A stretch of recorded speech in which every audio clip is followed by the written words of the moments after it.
Alors bonjour à tous et bienvenue dans cette nouvelle vidéo. Donc aujourd'hui nous allons répondre à la question: est-ce que le pervers narcissique peut amener sa victime à se suicider? Donc je rappelle que ça peut être un homme ou une femme, ça peut être quel que soit le sexe du pervers narcissique, de toute façon la victime ça peut être aussi un homme, aussi bien un homme qu'une femme, hein.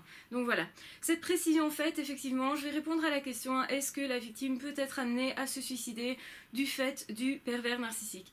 Alors ce qu'il faut bien comprendre, c'est que la perversion narcissique de toute façon ne fait rien de bon sur la victime, que cette emprise, cette manipulation, cette dévalorisation continuelle de soi est quelque chose qui va de toute façon ne pas faire du bien à la victime, va faire l'inverse, va détruire. C'est vraiment une œuvre de destruction, et si vous avez compris ça, vous aurez compris de toute façon que quand on est victime d'un pervers narcissique ou d'une perverse narcissique, ce n'est jamais bon pour nous, qu'au contraire notre vie va s'amenuiser, ça va se diminuer, on va aussi se diminuer soi-même, c'est-à-dire qu'on va adopter des stratégies pour faire en sorte qu'on ne soit pas en porte-à-faux justement avec le pervers narcissique. On va imaginer des stratégies d'adaptation justement pour sa survie, et on n'a pas nécessairement conscience que l'on fait ça aussi. Donc en fait on contribue une certaine part en tout cas à ce que l'action du pervers narcissique sur nous soit efficace. Alors attention, je ne dis pas que la victime est responsable, elle n'est absolument pas responsable. Il est extrêmement difficile de s'apercevoir de ce dans quoi on est.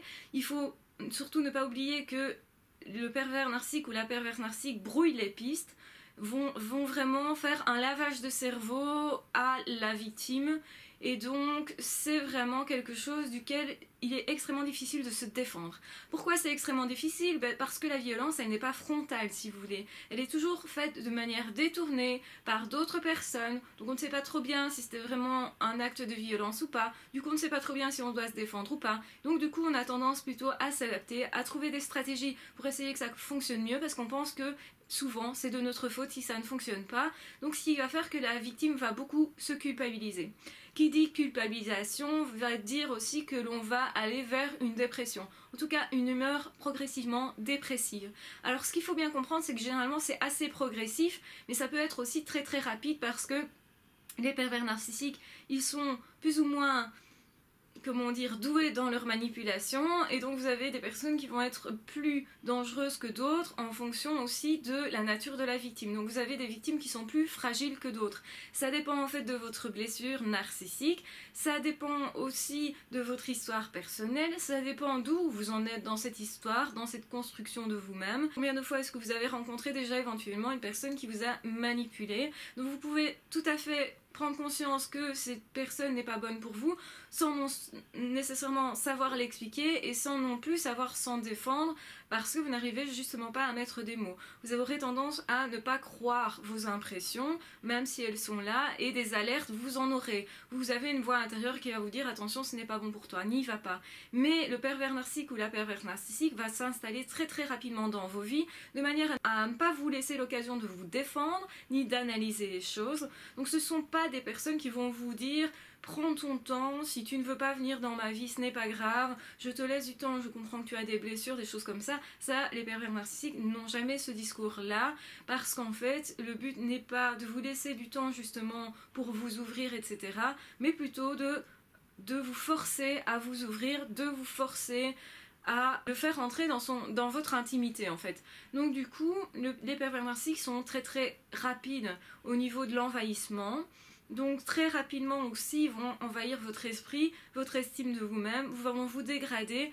Souvent il y a une phase de séduction, mais très vite suit des phases d'attaque, même si elles sont cachées, masquées. En fait les pervers narcissiques vont toujours de plus en plus loin, et puis vous allez les laisser aller loin, parce qu'eux vont tester, ils vont se dire: ça marche pas, ah ça marche, je vais un peu plus loin, est-ce que ça marche pas, ah ça marche, je vais un peu plus loin. C'est vraiment cette stratégie qu'ils adoptent, et si jamais à un moment donné vous montrez que vous vous défendez, ils vont essayer encore plus de vous culpabiliser pour justement éviter cette défense, mais ils vont quand même faire un pas en arrière, parce qu'ils vont comprendre qu'ils arrivent à des limites, qu'ils vont toujours tenter de dépasser de toute façon.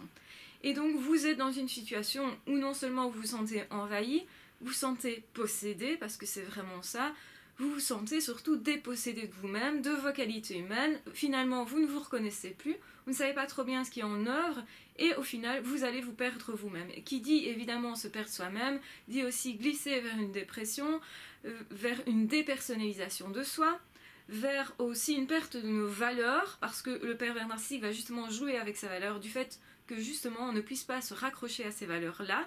Donc tout devient biaisé si vous voulez, et vous ne savez plus très bien ni qui vous voulez être, ni qui vous êtes, ni qui vous avez été au fond. Vous perdez vraiment vos contacts avec ce que vous avez été, et avec votre vie, et avec votre histoire, et avec votre entourage, et avec vous-même, ce qui est beaucoup plus grave.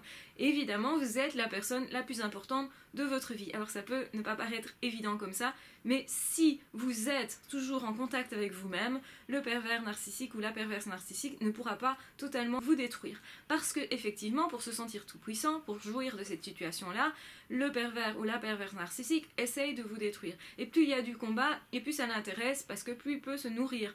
Donc au fait, cette personne-là va détruire ce qu'il nourrit, ce qui est paradoxal quelque part, mais c'est pour ce qui retire de ça, c'est son sentiment de gloire, son envie de dominer l'autre, de l'écraser, de se sentir tout puissant tel un dieu, et qu'au final, vous mettiez éventuellement fin à vos jours. C'est tout à fait dans l'ordre de la logique des choses. Donc c'est la destruction extrême qui va vous amener à vous sentir complètement fou ou folle. Donc ça aussi, c'est une forme de destruction, mais généralement, la plupart des pervers narcissiques essayent qu'il n'y ait pas trop de preuves, justement, que les agressions ne soient pas dites. Donc c'est souvent des agressions qui sont faites par des mots, par des comportements qui ne sont pas directs. Donc il n'y a pas vraiment... Il y a certaines personnes qui me disent, mais en fait cette personne ne me dégradait pas tellement dans ses paroles, c'était plus des attitudes, des comportements qui montraient qu'il désapprouvaient ou qu'elle désapprouvait mon attitude à moi, qui me reprochait des choses, je ne savais pas toujours exactement quoi, et c'est en fait le but, hein.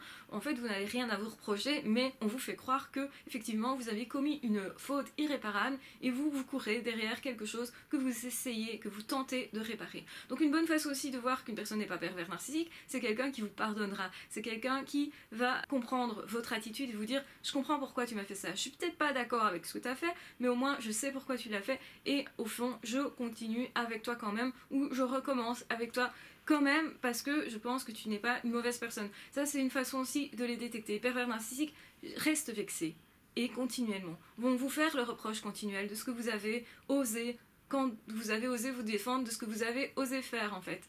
Et donc du coup, forcément qu'on va glisser vers une dépression qui peut aller jusqu'au suicide. Est-ce que les pervers narcissiques souhaitent le suicide de sa victime? Eh bien en fait, généralement, ils ne vont pas aussi loin parce qu'alors ils savent que si vous ne vous remettez pas, le but en fait c'est d'avoir une victime qui est résiliente pour que chaque fois elle se remette suffisamment un petit peu pour que le jeu continue. Le pervers narcissique veut que ce jeu d'emprise et de pouvoir continue. Maintenant, bien sûr que si vous vous suicidez, quelque part, donc déjà ils vont se laver les mains tout à fait, c'est vous qui aviez un problème, c'est vous qui aviez un souci d'ordre mental, qui aviez une fragilité, c'est jamais eux de toute façon, hein. Mais ce qui va se passer, c'est qu'ils vont quand même jouir de cet état-là en disant d'ailleurs parfois à d'autres victimes, d'autres personnes qui suivent, ah, mon ex s'est suicidé, et ils vont se servir de ça aussi pour se faire passer pour victime, sans dire qu'en fait, en racontant cette histoire-là, ils en jouissent vraiment. Vous allez voir un rictus qui est inhabituel, qui est paradoxal. Donc quand quelqu'un va vous dire mon ex s'est suicidé, regarde, tu devrais peut-être en faire tout autant. Enfin, des choses comme ça qui montrent que effectivement, ce sont des personnes qui souhaitent votre destruction complète et psychique, mais aussi potentiellement physique. Vous retirez votre vie, votre essence de vie, c'est déjà une chose, mais si en plus vous faites du tort, c'est encore mieux. Donc ce sont des personnes qui vont essayer que vous vous fassiez du tort. Et généralement ça marche assez bien, dans la mesure où même quand le pervers narcissique n'est pas là, n'est pas dans l'entourage, etc., la victime continue de se faire du tort, continue de penser que le pervers narcissique ou la perverse narcissique avait peut-être raison, continue de se dénigrer, continue de ne pas voir les personnes qui en fait sont bonnes pour elle. Tout ça parce que ça a été tellement mis dans la tête, il faut bien comprendre que c'est vraiment un lavage de cerveau, hein. On vous a mis des idées dans la tête et ça perdure même en l'absence du pervers narcissique. Et ça peut même perdurer justement lors de la séparation. Il peut y avoir des personnes qui sont tellement désemparées parce que le pervers narcissique ou la perverse narcissique a pris tellement de place dans la vie qu'on est désemparé, qu'on ne sait plus quoi faire de sa vie, au point d'être suicidaire, de faire ce qu'on appelle une dépression par le vide. Alors c'est quoi une dépression par le vide? C'est se dire mais qu'est-ce que je vais faire de ma vie? Je ne sais pas quoi en faire, je n'ai plus de boussole, j'ai perdu mon guide, donc soit on essaye absolument de le récupérer, ça c'est généralement quand la victime ne se rend pas compte de ce dans quoi elle est, elle est désemparée et les pervers narcissiques vont justement laisser tomber beaucoup plus cette personne-là à ce moment-là, justement parce que ça fait mal et qu'en fait ils se délectent de ça. Donc ils vont voir la personne courir derrière et ça va la faire bien rigoler au contraire que de ce qu'on pourrait croire. Donc quelqu'un qui vous quitte parce qu'il ne vous aime plus ou parce que la relation ne peut pas perdurer pour X raisons ne va pas se délecter de vous voir souffrir. Généralement c'est pas une personne qui veut vous voir souffrir. Alors même s'il y a eu de la rancœur, des choses comme ça, même si ça s'est pas très bien terminé, généralement la personne ne se délecte pas de ça, elle se dit ok il souffre ou elle souffre, c'est logique, mais généralement c'est pas le but recherché en fait. Le but recherché c'est de se libérer, c'est de changer les choses, c'est d'aller vers un mieux pour eux-mêmes. Donc généralement quand on part on pense aussi à soi, mais on essaye de reconstruire quelque chose, donc le but n'est pas de faire souffrir l'autre volontairement. Chez le pervers narcissique c'est tout l'inverse, hein. Quand il vous quitte, c'est pas qu'il ne veut plus de cette relation ou qu'elle ne veut plus de cette relation, donc ça c'est assez paradoxal, puisque cette personne peut d'ailleurs venir vous rechercher ensuite, c'est plutôt que on aime vous voir faire des choses comme ça qui vous perdent, on aime vous voir souffrir et il n'y a rien, enfin généralement beaucoup de personnes sont en souffrance quand ils sont abandonnés. Donc si vous êtes abandonné, c'est-à-dire si vous, justement vous avez cette faiblesse de souffrir lorsqu'on vous abandonne et que le pervers narcissique le sait, ben généralement il va faire semblant ou elle va faire semblant de vous abandonner et parfois va le faire réellement, mais parfois va le faire aussi en venant vous rechercher exactement au moment où il ou elle sent que vous êtes en train de vous remettre en fait, que vous êtes en train de vous en sortir. Et ça, il ne peut pas supporter, ou elle ne peut pas supporter. Et c'est pour ça que tant que la victime est déprimée et crie « à l'aide, viens me rechercher, je t'aime, etc., je ferai tout pour toi », ça n'intéresse pas trop le pervers narcissique qui en fait à ce moment-là se délecte, se marre de la souffrance de la victime. Mais à partir du moment où la victime reprend vie, rencontre une autre personne éventuelle, fait plein d'activités qui commencent vraiment à lui faire sortir la tête de l'eau, à ce moment-là, le pervers narcissique, la perverse narcissique se dit non, mais il peut pas s'en sortir celui-là, moi je vais aller le rechercher. Donc oui, bien sûr que le pervers narcissique ou la perverse narcissique va chercher à ce que la victime se détruise et ça peut aller jusque l'épuisement. C'est pour ça qu'il cherche à épuiser sa victime, à saturer ses sens, à saturer aussi sa moralité, ses prises de conscience, etc. C'est vraiment noyer une personne dans tous les sens du terme et jusqu'à ce que cette personne se dise suicidaire. Et si cette personne fait une tentative de suicide, vous n'avez pas de réaction du pervers narcissique, vous n'avez pas de consolation, vous n'avez pas d'apitoiement, vous n'avez pas de compassion, vous n'avez rien à ce niveau-là.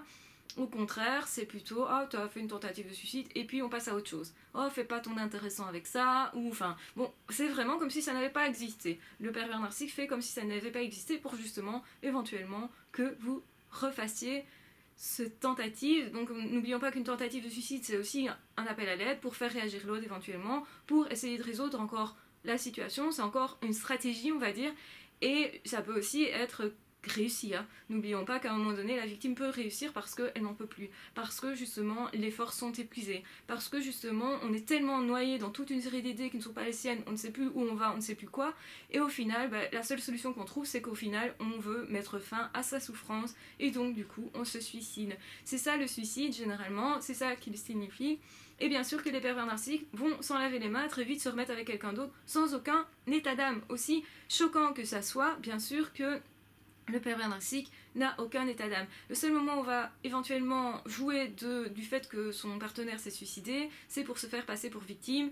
Donc à ce moment-là, ils vont peut-être en faire tout un théâtre, un cirque, en disant « oh, je suis malheureux ou malheureuse parce que ma compagne n'est plus là », pour se faire plaindre et pour en fait captiver quelqu'un d'autre, le regard, l'attention des autres, parce qu'ils adorent captiver l'attention et ils adorent aussi potentiellement du coup retrouver d'autres victimes de cette manière-là. C'est quand même en vous captant au niveau de l'attention en captant l'attention sur eux, je vais dire, qu'ils commencent à vous séduire de nouveau ou à trouver une nouvelle victime, etc.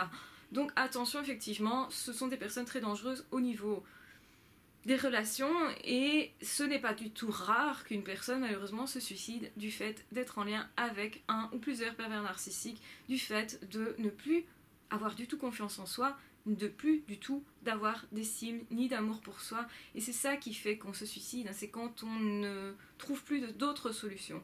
C'est la dernière solution possible, c'est s'échapper de cette manière-là. C'est une très mauvaise façon, bien entendu, mais on ne peut pas juger les personnes qui sont passées à l'acte pour se soulager, je vais dire, parce que bien sûr que la souffrance est extrême et bien sûr que c'est tragique. c'est vraiment quelque chose qu'il faut combattre. Et j'espère que vous prendrez conscience, si vous êtes dans une situation pareille, que dites-vous, au moins jurez-vous ça à vous-même, que jamais jamais vous ne passerez à l'acte, que vous n'irez jamais aussi loin. Parce que généralement quand on est suicidaire, on ne se rend pas toujours compte qu'on l'est. En tout cas on ne se rend pas compte avec un pervers narcissique qu'on est aussi loin dans la dépression, qu'on est aussi loin dans la perte de soi. Donc voilà, je voulais vraiment le pointer du doigt, c'est important. Je vous embrasse très fort, surtout prenez bien soin de vous, promettez-vous de prendre soin de votre santé, de ne jamais passer à l'acte, au pire, quittez tout, partez et dites-vous advienne que pourra, mais ne passez pas à l'acte, surtout pas, ne faites pas ça, s'il vous plaît, s'il vous plaît. Donc je vous embrasse très fort, je vous aime très fort, prenez soin de vous et on se retrouve très vite dans d'autres vidéos. Ah, ciao, bye bye.